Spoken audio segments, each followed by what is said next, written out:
Oh my God, look at the crowd, ladies and gentlemen. I think it's growing, it's swelling as the morning continues. Thank you for joining us and still being here with us. Our guest is Dan Rafael. He's been here for more than a decade. Your ESPN boxing writer, aficionado. We gave actually Teddy Atlas the Oracle title yesterday, so I can't give that. Are you sure? You can have it. Okay, all right. So listen, you've been covering Manny and Floyd for years. A long time. You've been talking about this. We always look to your articles to see what you have to say. You always have really good insight. But let's talk about the fight week here in Vegas. What's your perspective on what you're seeing? How's it all laying out to you?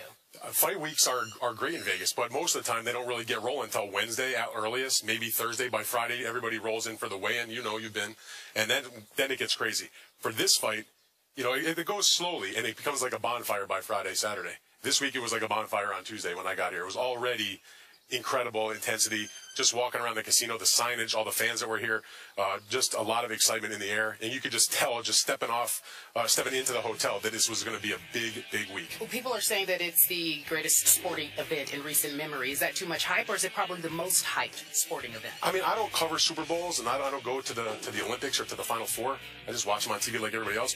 But I go to all the big fights. And this is, to me, this is the biggest fight that I've covered. I've been at ESPN 10 years. I've been on the boxing beat for a little over 15 years. I've covered lots of Mayweather and Pacquiao fights. I covered a lot of Oscar De La Hoya fights, Mike Tyson, Holyfield, Lennox Lewis, Bernard Hopkins. I mean, all the guys over those period of time. This is the biggest fight that I'm covering. Wow. Okay, so then you made your pick, Mayweather. Make your case, kind sir. Listen, first of all, I haven't picked against Floyd since 2001 when he fought Diego Corrales. I thought Diego was going to beat Floyd. He was on an unbelievable knockout streak and just looking incredible. I learned my lesson that night. Floyd Mayweather dropped him 5 times right here at the MGM Grand, and haven't picked against Floyd since. And there's a reason, and it's nothing against Pacquiao. I think Pacquiao is an absolutely tremendous, all-time great fighter, a historical figure in the sport, as is Floyd. But I just like Floyd's ring intelligence. I think he does a lot of things at least a little better than Pacquiao in most categories, perhaps except punching power. But I do think that Floyd is a bit of an underrated puncher. He is a finisher when he gets you hurt, but he's so within himself and doesn't need to go for that and leave himself open. He just knows every inch of that ring. And I think the combination of his speed and his defense and his ring intelligence and his desire and his confidence that he's never been beaten and he can't be beaten is going to be enough to have his hand raised. I'm not saying it's easy. I'm not saying he runs through Manny Pacquiao in an easy manner or knocks him out in a first or second round or something like that. I just think he's going to do enough to win 7 rounds and get the knock on at least 2 judges' scorecards. What is your take on an issue that we've talked a lot about here on the show? Freddie Roach's relentless attack publicly on Floyd Mayweather Jr. What do you read into it? That's gamesmanship, Skip. You've covered lots of sporting events. Freddie is the guy that speaks on behalf of Pacquiao. I mean, from my point of view as a reporter, Manny's a wonderful guy, but thank God we have Freddie Roach because he fills our notebooks like Pacquiao doesn't. And so Freddie understands promotion of an event, but Freddie also has confidence in his fighters. He's been with Manny since day one, since he came to the United States in 2001. And he knows how to sell the fight also. Floyd sell his fight on their side, and since Pacquiao is not going to talk trash ever, I've never heard him say a bad word one time in my entire career covering him. And I was at his first fight in America at the MGM in 01. He needs somebody to do it on his behalf, so he understands it. And it's gamesmanship. He has said that Floyd's just sort of another fighter to him. That's a little trash talk, isn't it? That is trash talk. I mean, but that's slits boxing. You need if there was no trash talk, why would you want to watch 2 guys fight if you don't have a reason to check them out? Just because you've been waiting for 5 or 6 years to watch these 2 fight? They've done enough trash talking through those 6 years about all the stuff, not so much Manny, but between Freddie and, of course, Mayweather with very harsh things he has said about Pacquiao through the years, where he's attacked him because of his nationality. He's attacked, he made anti-gay statements against him, even though Pacquiao, not gay, but shouldn't be saying those kinds of things anyway. Well, let me switch gears for a second. First of all, refresh my memory. I do believe that when Floyd Mayweather knocked out Diego Corrales, which was a mega fight at that particular moment in time, because Diego Corrales got arrested, soul, he passed away. At that time, he was big time. And when Floyd dropped him 5 times, I do believe he was crying that night in the ring when he was getting his butt whipped, right? Because he was so frustrated. After that fight ended, his stepfather, threw in the towel. Yes. And so Diego was extremely upset about that and was sort of emotional, not about losing, I don't think, but so mad at his stepfather for doing that it became sort of a scene in the ring. Yeah, he looked like he was crying after one of those knockdowns, but that's beside the point. I guess for me, what I ask you now is that in leading up to this fight in the weeks, over the last few weeks, we haven't seen Floyd resemble his typical self in terms of how talkative he usually is. What do you make of that? I think that when it comes fight week, a lot of times Floyd, during the course of the fight week, a lot of times he shuts things down as far as what he says. So I have noticed any difference. To me, it's been the same. I've yet to see Floyd occasionally, but he comes to a press conference. He's usually low-key. He knows it's almost fight time. The promotion is basically done. He knows he's getting that big fat check at the end of the night, and he's done his job. And he spends his press conference time or his time sitting with the press in the private sessions, talking about his family, talking about his children, talking about how he just wants everybody to enjoy the fight. From what you know of Floyd, how badly does he want to win this particular fight compared to other fights? No, this is the one. I mean, he has said, he tries to downplay. He says, at one point he said it's another fight, but there have been other times where he says, I've never wanted to win another fight more than this one. Right. And that's the truth. I mean, you can say that maybe he's doing things for show at other times. And I think both fighters, both trainers, both promoters, if they say anything other than this is the biggest fight of our life and we want to win this more than any other fight we've ever been associated with in the history of our careers with these two fighters, they're lying. This is the big one. This is the legacy fight, period. No matter what they think, it's what the public thinks. It's what guys like us think. This is the legacy fight, period. Your view of Pacquiao's demeanor so far at the two media sessions we've had here in Las Vegas? Manny is Manny. I mean, he's always loose, jovial almost. He came into our media session on Tuesday morning. He had done his fan rally and had a good time. A lot of the Filipino fans were there. And he came in and he was sort of joking around with a lot of the media. He came in holding a camera.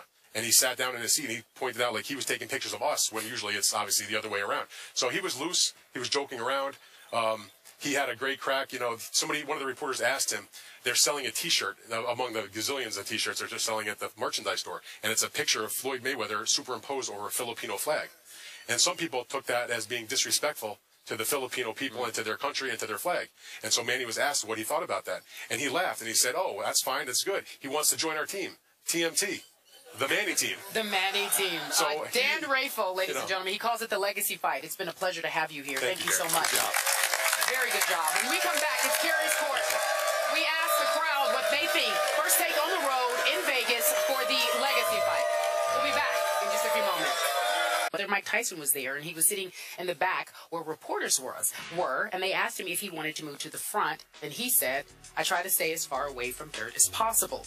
He was then asked about Mayweather being better than Muhammad Ali. His words, Mayweather's words, he writes, the guy is going around saying he is better than Ali. I don't want to hear that expletive.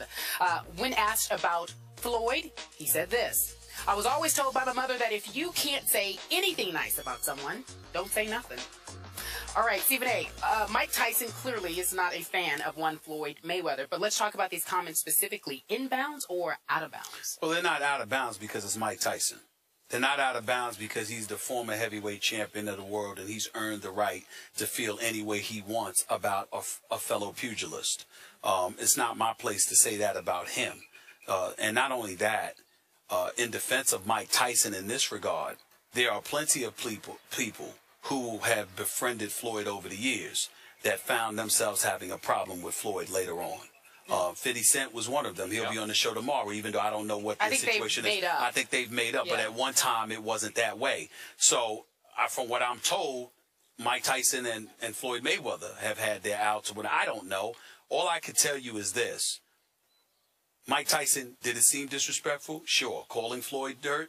Obviously disrespectful, because Floyd could turn around and easily say something like that about Mike Tyson, okay? But the flip side to it is that you find a lot of boxers that would be absolutely appalled for anybody saying that they were better than Muhammad Ali, because a lot of fighters, even in this day and age, believe they are where they are today because of the sacrifices Muhammad Ali was willing to make. That could be where this is emanating from. I don't know. I haven't spoken to Tyson about it, but I didn't find it as out of bounds as everybody might perceive it to be. I'm with you about the Ali remark. When I believe Floyd said it to you in the All Access. Yes, he did. I said it wasn't just disrespectful to Muhammad Ali. It was blasphemous, because this man is on the highest pedestal to me in the history of sports. He was the greatest in every way, shape, and form to me. And so when you go to that level of disrespect, it goes into blasphemy, and I get where Tyson would be offended by that. The rest of it, I don't know what their personal beef is, because obviously when Mike Tyson was heavyweight champ, he wasn't exactly a role model himself. Exactly. So I don't know where the dirt came from. The other part to it, though, is this. Floyd specifically said on the All Access, he didn't mean any disrespect. He just he refuses to be brainwashed into believing Sugar Ray Robinson or anybody is better than him. So that's how he feels. He doesn't believe he's being disrespectful because he's not saying Ali wasn't great. Yeah. He's just saying, I'm the greatest. Ladies and gentlemen, we'll be here tomorrow. Again, our guest will be 50 Cent, as well as Jimmy Fox. Please join us. First Take is on the road in Vegas. We want to thank you guys so much. Thank you, thank you, thank you. I think we have some veterans in the audience. Thank you guys so much for coming. We'll see you tomorrow, 10 a.m. Eastern, 7 Pacific, right here on ESPN2. Have a great day, everyone. Wednesday at earliest, maybe Thursday. By Friday, everybody rolls in for the weigh-in. You know you've been. And then it gets crazy. For this fight, you know, it goes slowly, and it becomes like a bonfire by Friday, Saturday. This week, it was like a bonfire on Tuesday when I got here. It was already incredible intensity. Just walking around the casino, the signage, all the fans that were here, just a lot of excitement in the air. And you could just tell, just stepping into the hotel, that this was going to be a big, big week. Well, people are saying that it's the greatest sporting event in recent memory. Is that too much hype, or is it probably the most hyped sporting event? I mean, I don't cover Super Bowls, and I don't go to the Olympics or to the Final Four. I just watch them on TV like everybody else. But I go to all the big fights. And this is, to me, this is the biggest fight that I've covered. I've been at ESPN 10 years. I've been on the boxing beat for a little over 15 years. I've covered lots of Mayweather and Pacquiao fights. I covered a lot of Oscar De La Hoya fights, Mike Tyson, Holyfield, Lennox Lewis, Bernard Hopkins. I mean, all the guys over those period of time. This is the biggest fight that I'm covering. Wow. Okay, so then you made your pick, Mayweather. Make your case, kind sir. Listen, you can have that title. Are you sure? You can have it. Okay, all right. So listen, you've been covering Manny and Floyd for years. A long time. You've been talking about this. We always look to your articles to see what you have to say. You always have really good insight. But let's talk about the fight week here in Vegas. What's your perspective on what you're seeing? How's it all laying out to you? Fight weeks are great in Vegas, but most of the time they don't really get rolling until Wednesday. Welcome back to First Take. Oh my God, look at the crowd, ladies and gentlemen. I think it's growing, it's swelling as the morning continues. Thank you for joining us and still being here with us. Our guest is Dan Rafael. He's been here for more than a decade. Your ESPN boxing writer, aficionado. We gave actually Teddy Atlas the Oracle title yesterday, so I can't.